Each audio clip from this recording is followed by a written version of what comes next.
Hello everyone.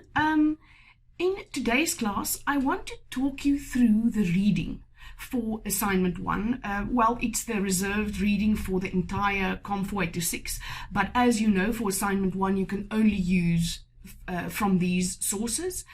I'm going to take them in alphabetical order and give you a short overview of each source. I'm not going to discuss it in full, but it will be the most beneficial to you if you have your sources with you and you can open the documents as I talk through them and maybe make notes on the articles themselves if you have them in hard copy, or maybe on the screen if you have them in PDF like I do. I'm taking them alphabetically, but you can of course see them grouped where I think they are most relevant per question or per section in a question for assignment 1 in the document uploaded on my NISA under additional resources. I am going to switch to my screen now. Sorry, the class today is visually pretty boring because we are going to look at the texts. And I'm not going to show my face for the most part, so you won't even have me to look at. But I trust that if we talk through this reading, you'll have a much better understanding of where to start and how to approach each of your e-reserves. Okay, so let's go. First up is Alverson and Dietz. As you can see from the title, it is about critical theory. So for you, this is relating to the transformative or the critical paradigmatic positions. This chapter by Alverson and Dietz is very long, something 34 pages, and I honestly don't think you need to read the whole thing. I would say the first 3 pages, this critical theory and postmodernism approaches to organizational studies, this page, the next, and the third, let's see until here, I think is probably the most important. Here you will see the links between critical theory and postmodernism, but that's not really so important for our purposes. For us, it's more about how it works in organizational studies, specifically the research parts that are covered in the first section of the article. All right, and moving on, we have Asante next.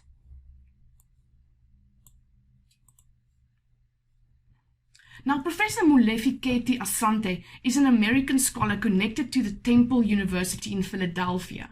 He is most famous, world famous, I reckon, for coining the term Afrocentricity and then the newer version of that, Africology. Now, in this encyclopedia entry that is reserved for you, Professor Asante details the ideas of Afrocentricity. And he also covers Afrocentricity as a research paradigm. Let's see that section. It's a bit deeper in the article. This is kind of short, and the whole thing, I would say, is relevant to us. But there is the heart of it for us.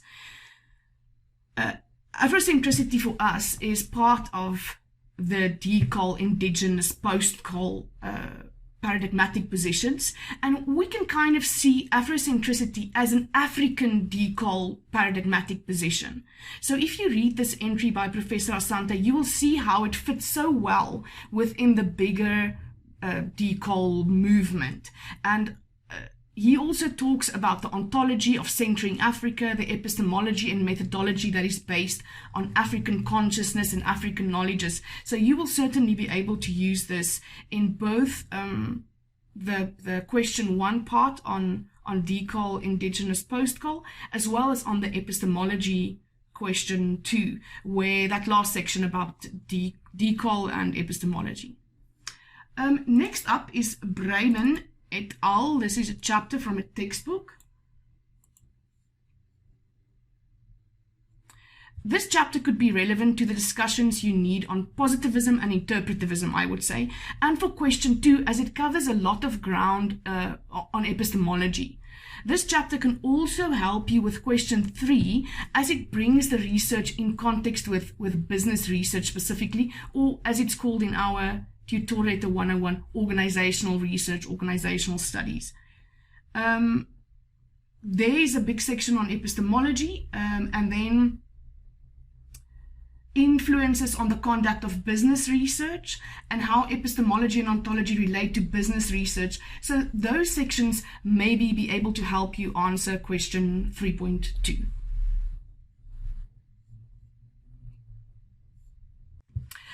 Then we have Serosimul.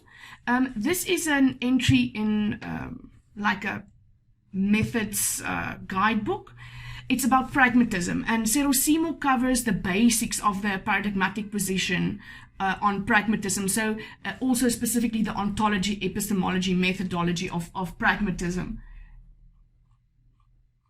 So for your question 1 part on pragmatism, this is relevant. And also if you choose pragmatism for your favorite position, then it will also be relevant to your question 3.2. Then we go to Chalisa.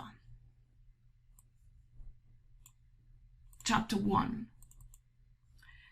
This chapter by Professor Bagele Chalisa, she's from the University of Botswana.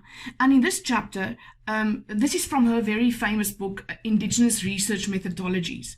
And in this chapter 1, she gives a very good and very easy to follow summary of all the paradigmatic positions we cover in this assignment. And because her whole book is kind of angled towards that. And while she covers all, she covers the decol indigenous position in more detail. You can also use some of the information in here, of course, for question 2 on epistemology. I just want to show you the summary at the end. This table, I'm not going to turn it around, but it's a good summary of all the positions that she discusses in the chapter, but the whole thing is relevant, so don't skimp out on reading this one. Creswell, next.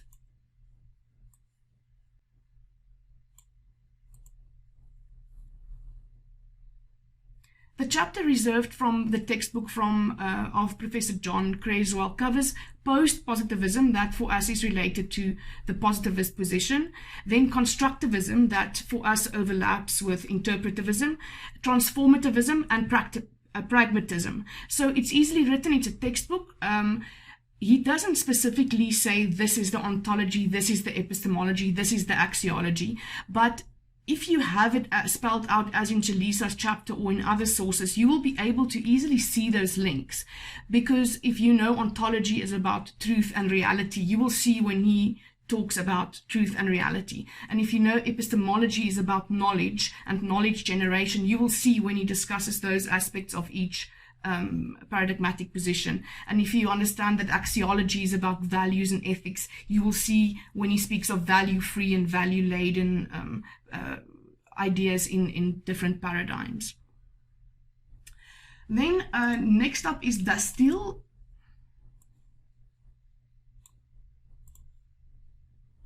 It looks like this. Professor Nonyantambo Dastil is from our very own UNISA. She's not from our department, she's from the Department of Criminology and Security Sciences.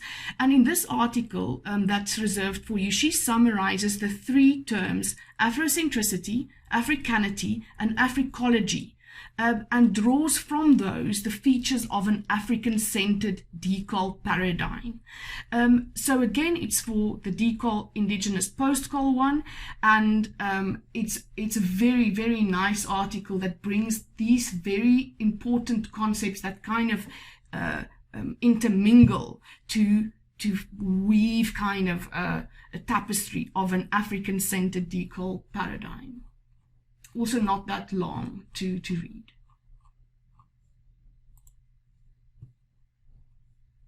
Dietz is next.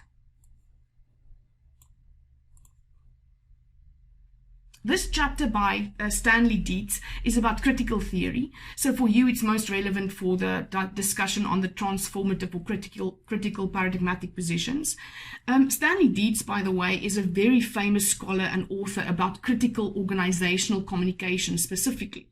And if you choose the transformative or critical position as your favorite, you can certainly use some of this information in this chapter for your question 3.2 as well, as it's specifically focused in our context, not just a general context.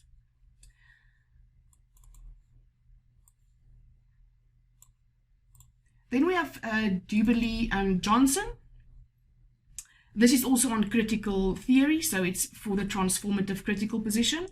And just like the deeds chapter, this chapter could also be used for 3.2 because it brings the methodology into the realm of critical management studies, which is a disciplinary field in organizational studies. So it's management, it's a little bit more on the applied side. That's how it's relevant for 3.2.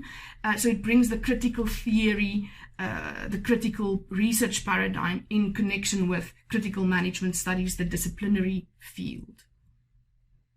The same goes for the next two sources, Durham and Feilzer. They are both on pragmatism, and they are both in relative simple terms about pragmatism. The one is an encyclopedia entry, and the other one is an article, but still the same thing, pragmatism.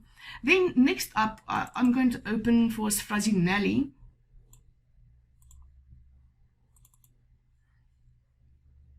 Professor Pier Paolo Frasinelli, he's a communications colleague from UJ School of Communication, and he wrote this first chapter in a research textbook of Professor Kian Tomaselli. He's also a communications scholar, but from UKZN. And this is a very short chapter by Frasinelli, and in here he tells us a bit about decolonization in general, and then gets at the end to decolonizing research. It's very short, but it's South African, it's local, it's been written recently, so I really like this chapter as a general introduction on decol, and because he brings it together in research context, it's very important for us in COM4806 to have a grip on what he has to say. Now this chapter by Guba and Lincoln, as you can see from the quality of the copy, it is very old, but it's a seminal work on research paradigms. And it's from 1994, but it still remains useful and informative. These two cover positivism, post-positivism, critical and constructivism. So these will help you on your discussions on positivist, transformative, critical and interpretivism to some extent.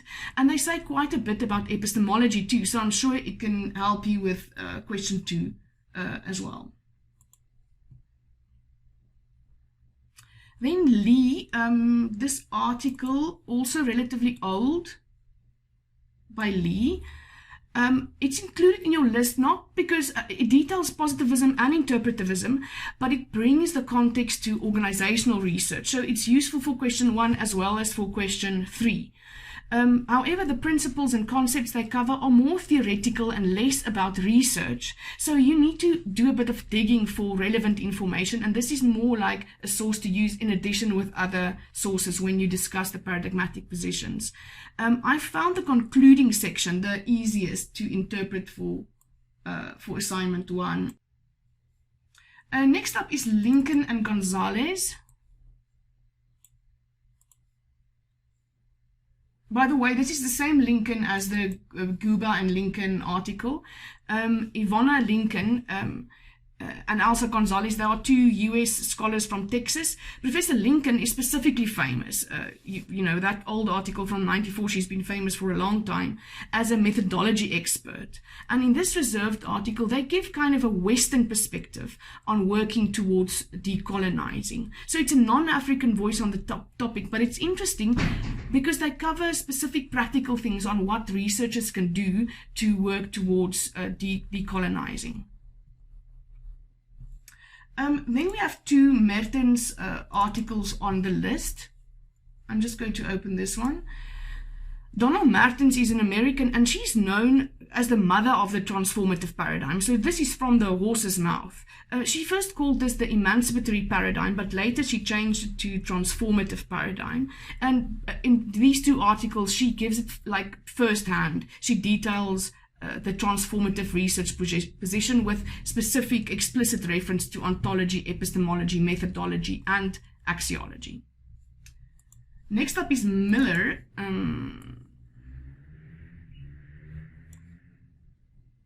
This is an encyclopedia entry by Catherine Miller.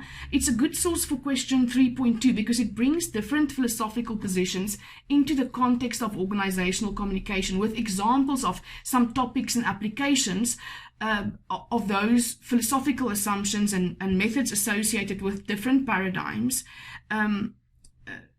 and what that could mean for ORCOM research specifically. She only covers positivism, interpretivism, and critical positions, but the way she brings things together can also help you understand how you could go about it, even if you chose another paradigmatic position in 3.1 than those that she covers. Then this Morgan article is also about pragmatism. This is included in your reading because a lot of the writings on pragmatism is more on the practical side, but this one is a little bit more on the philosophical side of the position. And since our module is a bit more about the philosophical and abstract, specifically in assignment 1, this article gives you some balance towards that side. Then there's a very short chapter by Johan Mouton. It looks like that. Professor Mouton is from the University of Stellenbosch, and this chapter is from like a little book that many postgrad students in South Africa use to inform their MA studies. Now, chapter 9 is a summary of his 3-world framework that shows the links between the everyday world, the scientific world, and the meta-scientific world. And you might find short pieces of this that you can use for question 1 and 2, but essentially this chapter is most useful for you to get an overall understanding of how research philosophy, scientific literature and scientific research work, and then the everyday world fits together. Maybe you can also find some inspiration for your answer to question 3.2. It's very short and it doesn't have a lot of text, more like a lot of graphic kind of illustrations like that. Then we have the 2 articles by Professor Ndlovu Katsheni. Let's open one of them.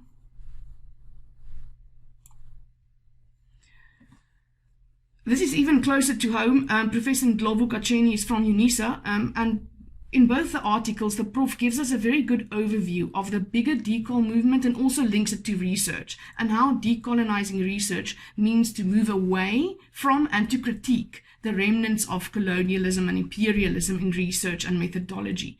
Besides being relevant to the decol, indigenous, post-col paragraph you have to write for question 1, it might also be useful for question 2, specifically that last bit that asked about epistemology for decolonizing and de-westernizing.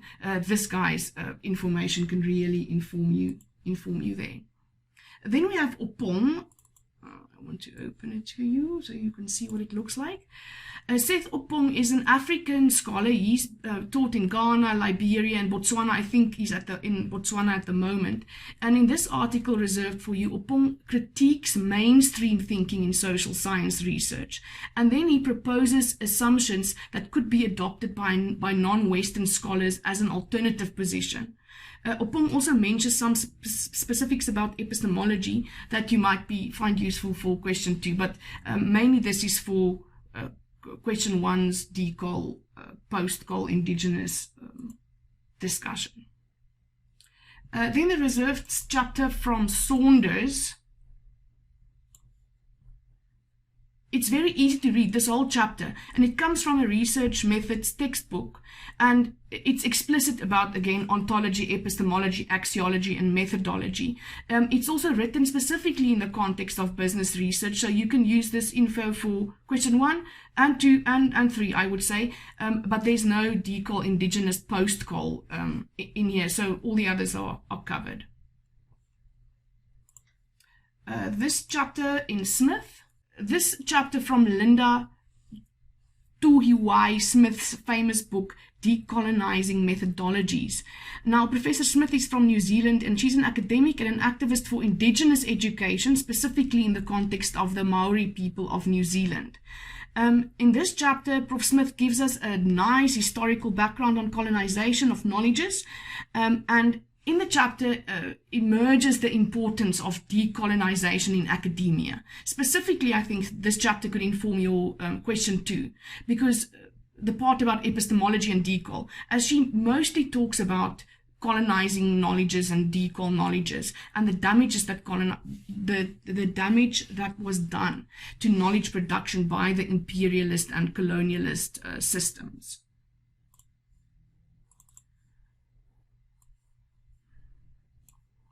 Then this chapter by Souza. The Souza chapter again is very, very long. But if you open the PDF, you can see it on the screen as well. You find this handy kind of table of contents, a list of bookmarks that can take you to specific sections. So the specific sections on positivism and postmodernism, because that links a little bit to interpretivism, and critical realism, that links to transformative or critical position. And in addition, at the end of this chapter, there's a summary. Let's open it there. A summative table again, like that. With shorter versions of the content in the bigger thing. So again, I think don't read the whole thing. Go and search for the information you need from it. It's very long. Now the introductory read is Ter Blanche in Durkheim. This is a chapter from the textbook this textbook used to be the prescribed book for this module.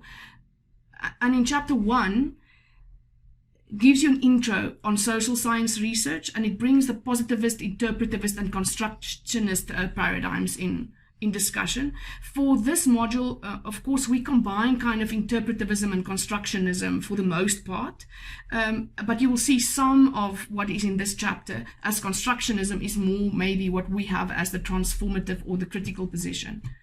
But this is also easy to follow and a good introduction. Let me see, there is a summary of the positions.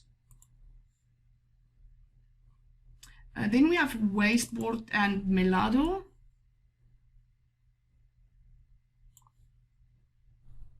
This article by an American and Chilean scholars is about de-Westernizing communication studies.